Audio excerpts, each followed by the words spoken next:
रोज़ रोज़ वही रोटी सब्जी खा कर के अगर आप बोर हो चुके हैं, कुछ अलग खाना चाहते हैं और चटपटा खाना चाहते हैं, तो आज की जो रेसिपी है वो आप ही के लिए है। बनाने में बहुत ज़्यादा आसान होने वाली है, लेकिन इसका जो टेस्ट आने वाला है बिल्कुल डिफरेंट आने वाला है।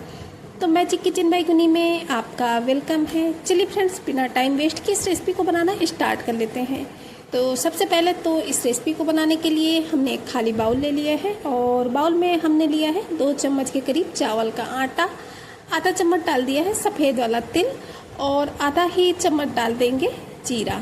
कच्चा जीरा डाला है जिसका कि जो फ्लेवर होता है बहुत ही अच्छा आता है, और थोड़ा सा नमक डाल दिया है। अब इसके बाद में पहले तो सूखा ही इन सभी चीज़ों को हम चावल के आटे में मिक्स करेंगे। तो कंसिस्टेंसी आप देख सकते हैं, बस ऐसी ही होनी चाहिए घोल की। तो घोल जो है वो हमारा परफेक्ट रेडी हो चुका है। अभी ऊपर से हमने इसमें ऐड कर दिया है थोड़ा सा बारीक कटा हुआ करी पत्ता, जिससे कि जो नाश्ते का फ्लेवर आएगा वो बहुत ही अच्छा आएगा। चाहे तो आप करी पत्ता की जगह इसमें थोड़ा सा बारीक कटा हुआ हरा धनिया पत्ती डाल दीजिए। चलिए, ये जो घोल है उसको हम रख देते हैं साइड में और आगे का प्रोसेस देखते हैं। तो आगे फ्रेंड्स, हमने गैस में एक पैन चढ़ा दिया है और पैन में हमने डाली है ये आधी कटोरी हमने मूंग की दाल ली थी, जिसको कि 2 घंटे के लिए पानी में भिगो करके रख दिया था। दाल जब हमारी अच्छे से भीग गई थी तो हमें इसे 3 से 4 पानी से अच्छे से वॉश कर लेना है, जिससे कि दाल में बिल्कुल भी छिलका ना रहे। तो 5 मिनट के करीब हो चुके हैं इसे हाई फ्लेम पे भूनते हुए। तो अभी हमने ले लिए हैं ये काफ़ी सारे ताज़ा फ्रेश बिल्कुल करी पत्ता, उनको इसमें डाल देंगे और इन्हें भी हम दाल के साथ मिक्स करते भूनेंगे। फ्रेंड्स, इस स्टेज पर जब हम करी पत्ते का यूज करते हैं तो जो करी पत्ते का फ्लेवर होता है वो बहुत ही उभर कर आता है। 1 से 1.5 चम्मच के करीब सौंफ और 1 चम्मच डाल दिया है हमने इसमें साबुत जीरा। इसके बाद में हमने 4 से 5 लौंग ली थी और 8 से 10 काली मिर्च, उनको इसमें डाल देंगे। इस तरीके से जब हम खड़े मसालों का यूज करते हैं तो जो खड़े मसालों का फ्लेवर और टेस्ट होता है वो बहुत ही अच्छा आता है। अभी गैस की फ्लेम को ऑफ कर देते हैं और इसे ठंडा होने के लिए निकाल लेंगे एक प्लेट में। तो जितनी भी हमारी मूंग की दाल है उसको हमने इस प्लेट में निकाल लिया है। चलिए, अभी हम इसे छोड़ देंगे ऐसे ही, ताकि अच्छे से ठंडी हो जाए। और फिर से गैस में हमने उसी पैन को साफ करके चढ़ा दिया है और उसमें हम डालेंगे 1 कटोरी पानी। मेजरमेंट इसी कटोरी से करेंगे, आप कोई भी कप कटोरी वगैरह सेट कर लें, सारा मेजरमेंट उसी से करें। 1 कटोरी हमने इसमें पानी डाल दिया है और 1 चम्मच के करीब डाला है रिफाइंड ऑयल।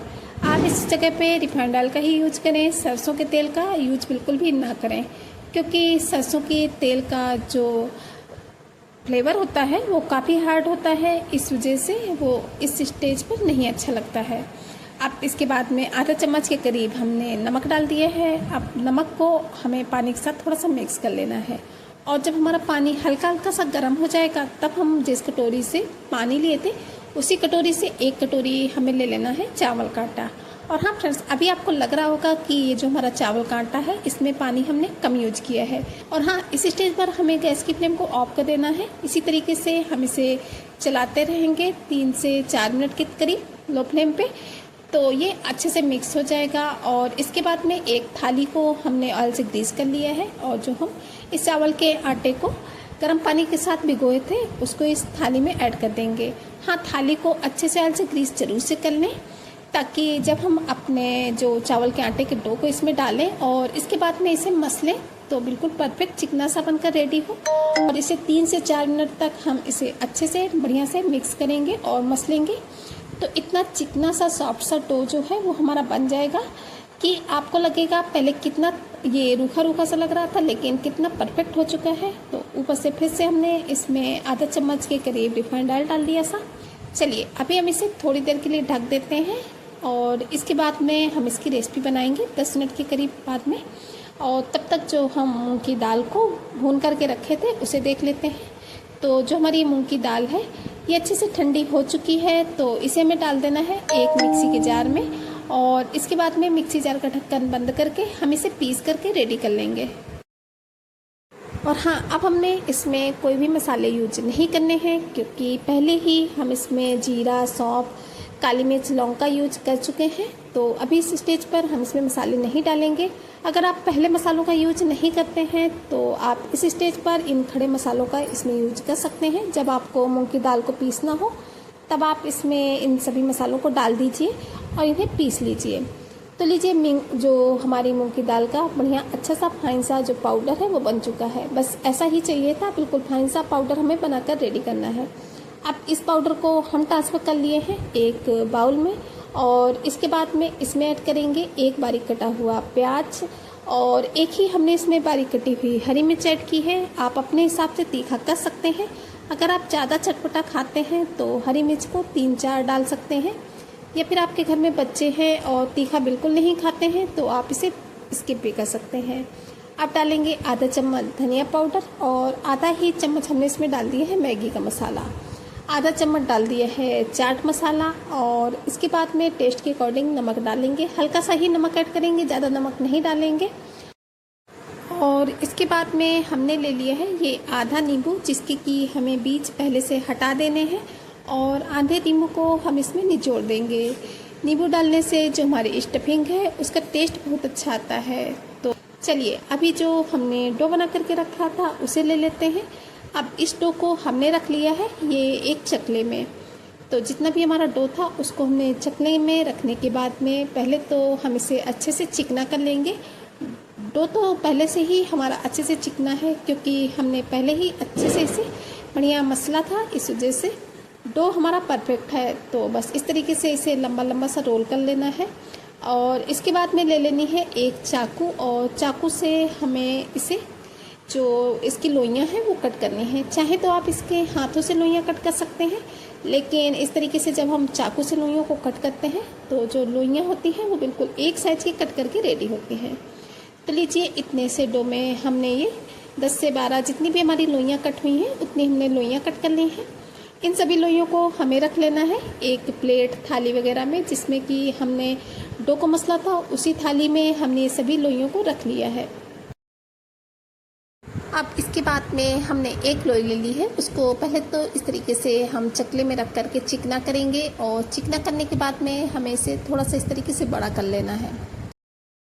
और हाँ, बीच में थोड़ा सा इस तरीके से गड्ढा करेंगे और इसके बाद में जो हमने मूंग दाल वाला मसाला बनाया था बस 1 चम्मच में मसाला ले लेना है और इस तरीके से इसमें मसाले को रखेंगे और ऊपर से इसे हमें अच्छे से बढ़िया से लॉक कर देना है।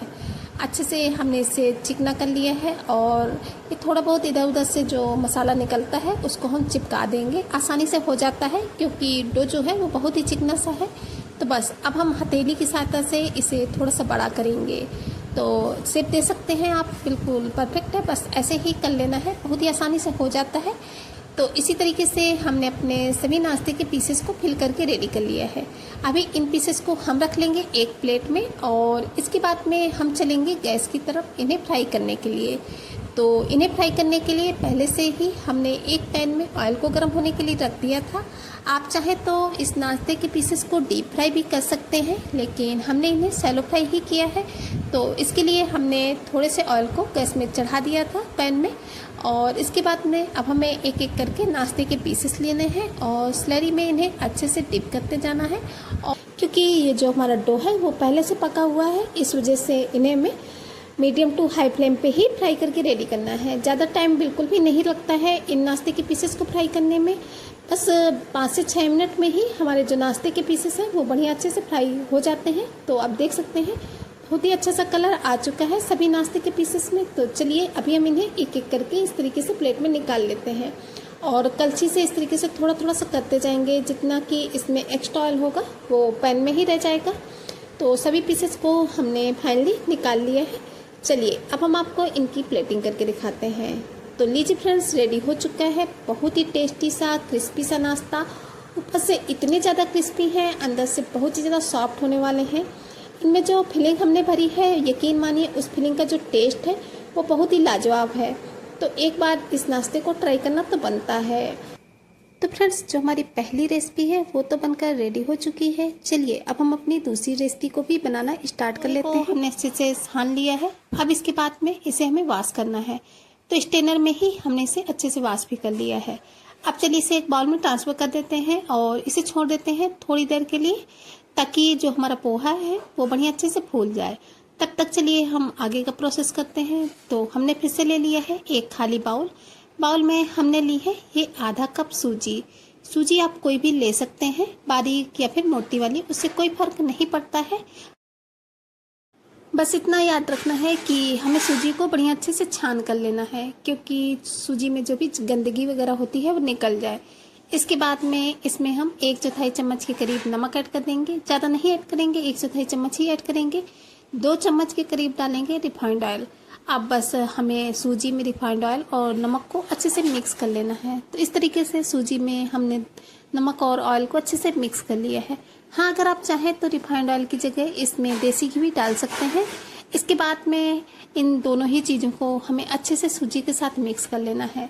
दोनों ही चीज़ें हमारी बढ़िया अच्छे से मिक्स हो चुकी हैं। अभी हम इसमें ऐड करेंगे ये आधा कप के करीब गेहूं का आटा, मतलब कि जितनी हमने सूजी ली थी उससे आधा हमें गेहूं का आटा लेना है। गेहूं के आटे को भी हमें अच्छे से सूजी के साथ मिक्स कर लेना है। और हाँ, अगर आप चाहें तो इसमें गेहूं के आटे की जगह मैदा का भी यूज कर सकते हैं, लेकिन हमने इसे हेल्दी वे में बनाया है, इस वजह से हमने गेहूं के आटे का यूज किया है। अब इसके बाद में एक छोटी कटोरी के करीब हमने लिया है ताज़ा फ्रेश दही। 3 से 4 चम्मच के करीब दही होगी। और हाँ, दही हमें जो लेनी है वो खट्टी बिल्कुल भी नहीं लेनी है, इस बात का ध्यान रखना है। बिल्कुल ताज़ी फ्रेश दही होनी चाहिए इस रेसिपी के लिए। इसके बाद में अब हम दही को अच्छे से सूजी और गेहूं के आटे के साथ मिक्स करेंगे। चलिए अभी हम इसे कवर कर देते हैं, ताकि जो हमारा डो है वो बढ़िया अच्छे से सेट हो जाए। और जब तक हमारा डो सेट होता है तब तक चलिए हम एक स्टफिंग बना लेते हैं। तो स्टफिंग बनाने के लिए हमने एक खाली बाउल में लिए हैं 2 बॉयल आलू, जिनको कि पहले से हमने बॉयल करके रखा था, छील करके उसको इसमें ऐड कर देंगे। इसके बाद में मैशर की सहायता से हमें दोनों ही आलूओं को अच्छे से मैश कर लेना है। आप चाहें तो आलू को ग्रेट करके भी ले सकते हैं, लेकिन ग्रेट करने से जो आलू होती है वो थोड़ा सा चिपचिपी हो जाती है, और मैशर से आलू जो होती है वो अच्छे से ड्राई रहती है। इस वजह से हमने इसे अच्छे से मैश कर लिया है। अब इसके बाद में हमने जो पोहे को भिगो करके रखा था, आधे कप पोहा लिया था ना हमने पहले, उसको भिगोया था, उसको इसमें ऐड कर देंगे। तो पूरे ही पोहे को हमने आलू के साथ ट्रांसफर कर लिया है। इसके बाद में इसमें ऐड करेंगे एक बारीक कटा हुआ प्याज की भी क्वांटिटी आप कम या ज़्यादा कर सकते हैं, जिस हिसाब से आपको प्याज खाना पसंद हो। एक बारीक कटी हुई हरी मिर्च ऐड की है। अगर आपके घर में बच्चे हैं तीखा नहीं खाते हैं तो आप हरी मिर्च को स्किप भी कर सकते हैं। थोड़ा बहुत लाल मिर्च का यूज करके आप इस नाश्ते को बना सकते हैं। एक बारीक कटा हुआ टमाटर ऐड कर दिया है। इसके बाद में 1 छोटा चम्मच डालेंगे जीरा, और आधा छोटा चम्मच ऐड की है कुटी हुई काली मिर्च का पाउडर। बहुत ही अच्छा सा टेस्ट आता है, ज़रूर से ऐड करें। आधा चम्मच डाला है धनिया पाउडर। 1/4 चम्मच के करीब ऐड करेंगे लाल मिर्च का पाउडर। टेस्ट के अकॉर्डिंग नमक ऐड कर देंगे। नमक आप अपने टेस्ट के अकॉर्डिंग ही ऐड करें। आधा चम्मच ही ऐड किया है इसमें चाट मसाला।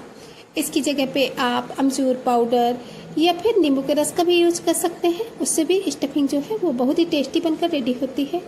अब लास्ट में हमने इसमें ऐड किया है 1 पाउच का ये मैगी मसाला। बहुत ही लाजवाब सा टेस्ट आता है मैगी मसाला डालने से, बहुत ही मैजिक का काम करता है। इस वजह से 1 पाउच आप इसमें मैगी मसाला ज़रूर से ऐड करें। अब इसके बाद में हमने 1 चम्मच के करीब कसूरी मेथी ली है, उसको हाथों से हल्का सा क्रश करके इसमें डालेंगे। क्रश करके जब हम कसूरी मेथी को इसमें ऐड करते हैं तो उसका जो फ्लेवर होता है वो बहुत ही अच्छा आता है। तो थोड़ी सी कसूरी मेथी को हमने इसमें ऐड कर दिया है। अब चलिए इन सभी चीज़ों को हमें बढ़िया अच्छे से मिक्स कर लेना है, ताकि जितने भी मसाले वगैरह हैं वो पोहे और आलू में अच्छे से मिक्स हो जाएं। तो चलिए फाइनली हमारी स्टफिंग बनकर रेडी हो चुकी है। अभी हम इसे रख देते हैं साइड में, और जो हम डो लगा करके रखे थे, चलिए डो को चेक कर लेते हैं। डो को हमने रेस्ट के लिए छोड़ा था, लगभग 10 मिनट के करीब हो चुके हैं डो को रेस्ट करते हुए।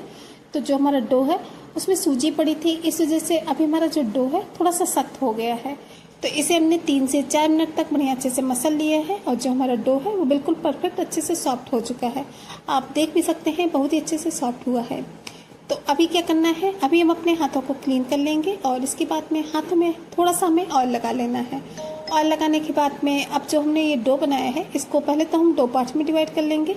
इसके बाद में इस तरीके से हमें इसकी लोइयाँ कट करनी है, जैसे कि हम रोटी वगैरह बनाते हैं, बस उसी साइज की हम इसे की जो लोइयाँ हैं वो कट करेंगे और इसे इस तरीके से पेड़े के शेप देंगे।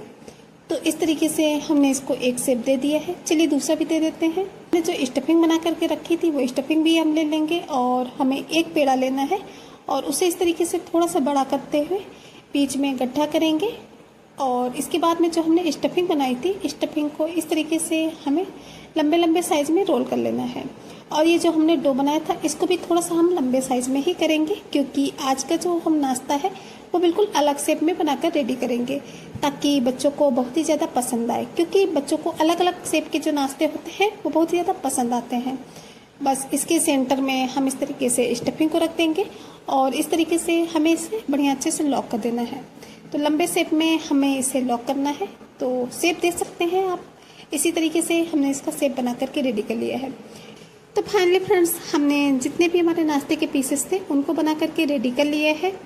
चलिए अभी इन पीसेस को हम रख देते हैं थोड़ा सा साइड में और बनाते हैं एक स्लरी।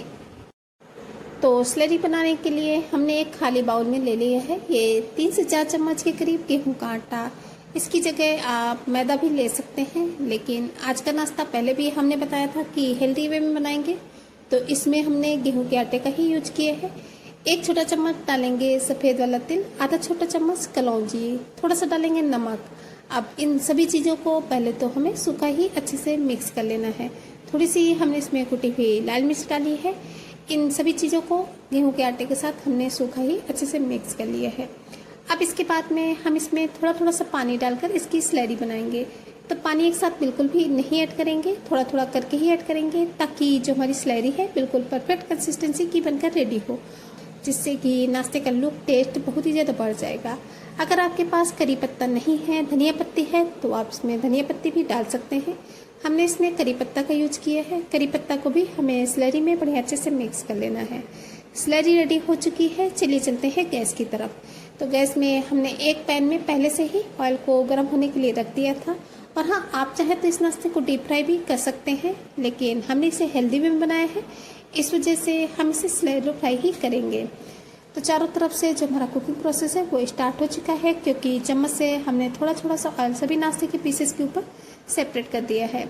और हाँ फ्रेंड्स, आप हमारे नाश्ते के वीडियोज कहाँ से देख रहे हैं प्लीज़ कमेंट बॉक्स में बताना बिल्कुल भी नहीं भूलिएगा, क्योंकि आप लोगों के एक कमेंट से बहुत ही ज़्यादा मोटिवेशन मिलता है आप लोगों के लिए इसी तरीके से नई नई रेसिपी के वीडियोज लाने के, और ताकि जो इनका एक्स्ट्रा ऑयल हो वो इसी पैन में निकल जाए। तो इस तरीके से हमने अपने सभी नाश्ते के पीसेस को एक प्लेट में निकाल लिया है। तो चलिए फाइनली अब हम अपने नाश्ते की आपको प्लेटिंग करके दिखाते हैं। तो लीजिए, रेडी हो चुका है मार्केट के समोसे कचौरी को भी फेल करने वाला नाश्ता। यकीन मानिए सभी को बहुत ही ज़्यादा पसंद आने वाला है। बच्चों क्या बड़ों को भी जब बहुत ही ज़्यादा पसंद आएगा। अगर कभी आपके घर में कोई मेहमान आ जाए तो आप इस नाश्ते को ट्राई कर सकते हैं, बहुत ही अमेजिंग लगता है। यकीन मानिए इस नाश्ते के आगे आप मार्केट के समोसे कचौरी पिज्ज़ा बर्गर खाना सभी भूल जाएंगे। तो फ्रेंड्स, आज की हमारी दोनों रेसिपी आपको कैसी लगी कमेंट बॉक्स में ज़रूर से बताएं, क्योंकि आप लोगों का फीडबैक बहुत ज़्यादा मोटिवेशन देता है। और वीडियो में कुछ भी पसंद आए हो तो प्लीज़ लाइक करना बिल्कुल भी ना भूलें। इसी तरीके की डिफरेंट रेसिपी को देखने के लिए चैनल को सब्सक्राइब करें बेल आइकन के साथ में। चलिए फ्रेंड्स, फिर चलते हैं, मिलेंगे किसी नई वीडियो में इसी तरीके की किसी नई टेस्टी सी यूनिक सी रेसिपी के साथ में। तब तक के लिए bye bye. Thanks for watching my video.